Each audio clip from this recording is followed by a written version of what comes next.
I just found out that The Acolyte is being canceled. There will be no season 2. And in this video, I want to talk about the reason that maybe that happened. May the force be with me.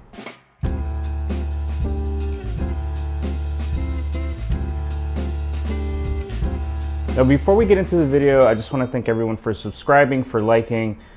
This is a small channel, and I appreciate every single person that has commented, wanted to have a discussion about filmmaking. As a filmmaker myself, it's super amazing to have these kinds of conversations with people. I could talk about movies all day, so this felt pretty natural to do. So I just want to thank everyone again for doing that. So please don't forget to do that. It really does help me out. But moving along, let's talk about The Acolyte.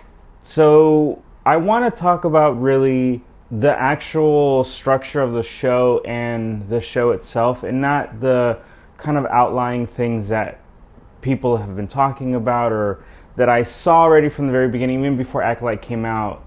I thought, and I feel like it was already going to be received in bad faith just based on kind of commentary that the director said and some of the actors and stuff, and maybe it rubbed people the wrong way. But I don't really want to talk about that because I don't think that has any real bearing on the actual story itself. I like to actually see what the overall end product is, right? The show itself, to determine kind of why this slumped a little bit. And I think that's probably the smartest way to go about this. When I first started watching the show, I wasn't really too thrilled about the acting of it. Was one of the first kind of things that felt kind of a little wonky for me.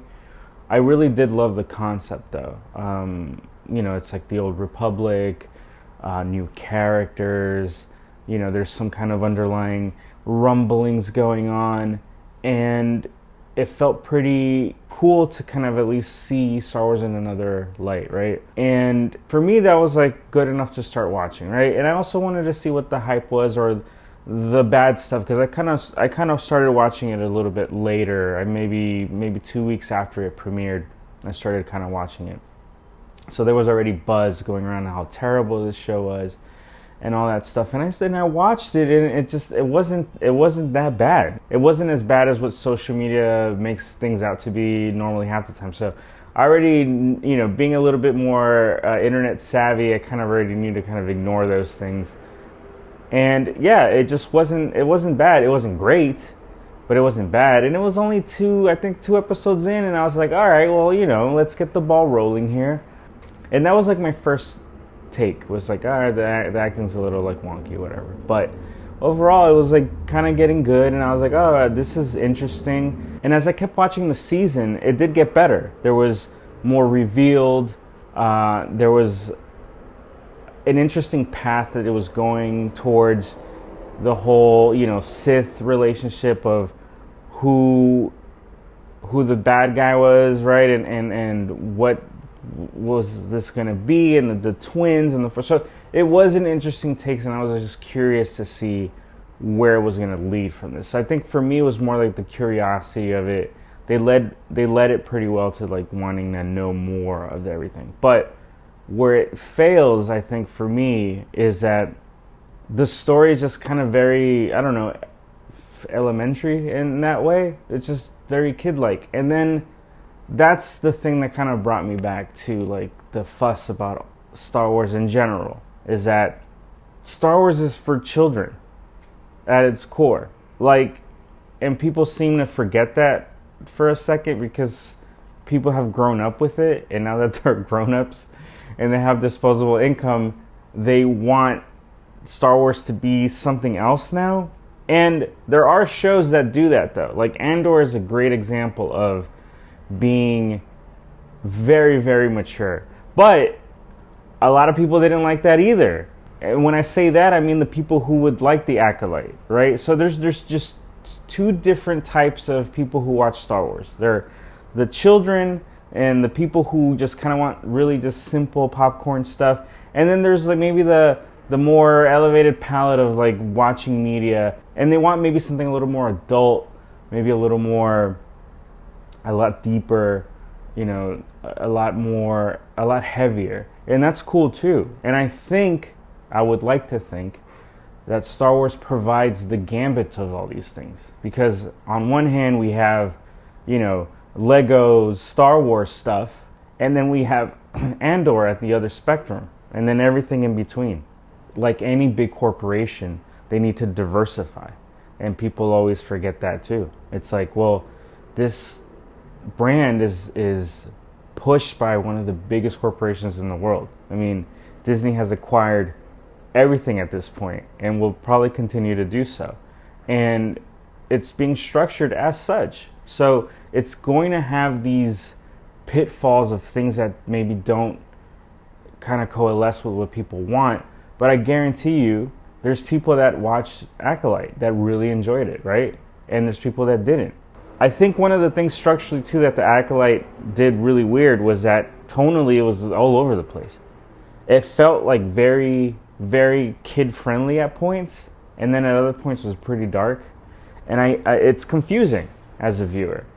And you don't know what they're pitching it. Like, who's the pitch for? And it's always been a weird move that Disney has been doing with Star Wars since they've been acquired, where tonally the shows that they're creating maybe don't match what people's expectations are. Like Boba Fett, for example, on its face, very adult, very...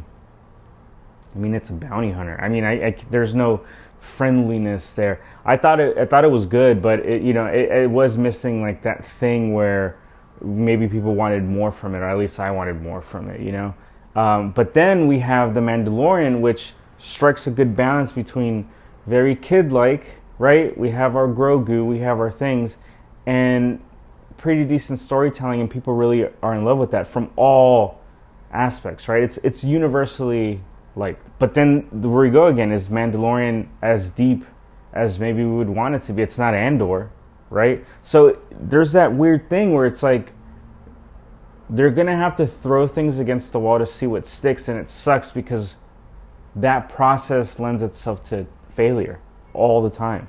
They're gonna pick people that are gonna have a specific language and tone, and is it gonna fit Star Wars? Is the story that they want to tell something people even want to watch? And we think it's a no-brainer. Like, I would think, right? It's a no-brainer. And maybe in the process, it sounds great and it looks good. If I was on the set of The Acolyte, and specifically that scene when they go find the Wookiee Jedi in the woods, and there's like 7 Jedi, and they confront the baddie, and everyone lights their lightsabers up and they're ready to duel. If I was on set seeing that in the storyboarding, I'm like, wow, man, this is going to be an amazing, amazing show. This is going to be great. And from that standpoint, you don't understand the whole picture sometimes until it gets done, and then you're like, ugh, this thing was kind of all over the place. The story was supposed to kind of set up the beginning of the end of the Jedi as like an order, and kind of the bureaucracy around it and stuff. So I don't know. I mean, spoiler alert, at the very end of the last show, we see Yoda appear. So now Yoda's not gonna be there and stuff, so we're gonna have to do a complete reset. Star Wars, if anything, has to go by way of the Marvel example, where they need to just like chop and trim the fat and see what they can do right, and focus on maybe a couple things at a time, and not like this unleash kind of thing where they're doing all these things. But the crazy thing is they kind of don't do that either, really, right? Like, they don't do the Marvel thing where they're cranking out 20 things a year. So it is strange. I just don't know, and I don't think that the heads at the studio know exactly what to do with Star Wars at this point. And it's crazy because there are really good people there that know exactly what Star Wars is, and maybe they're just stretched thin to do the work. For example, like Dave Filoni loves Star Wars. You can tell by his interviews he's a student of the world. But how many things can he be working on at the same time, right? You can't give someone that kind of workload and then expect everything to do well. And like I said again, Acolyte it wasn't bad. It just wasn't for me, and it wasn't for, I think, adults. I think if anything, that worked as like a kid's show. And that's what Star Wars is at the end of the day. And I think people, just like I said again, people forget. And I think that's a hill I'm going to die on. That Star Wars is for children.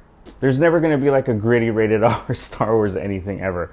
The closest that we've come to something deep like that was Andor, right? But that was just tonally, it was heavy like that. I don't even know what Star Wars is supposed to be or what I want it to be at this point. I really can't even answer that. Because at this point, Star Wars is just a corporation. And they're going to fulfill the need of every niche possible. From babies to grown men and everything in between. And that's why we have those shows. So there is a place for every single thing. And sometimes tonally, just things don't work.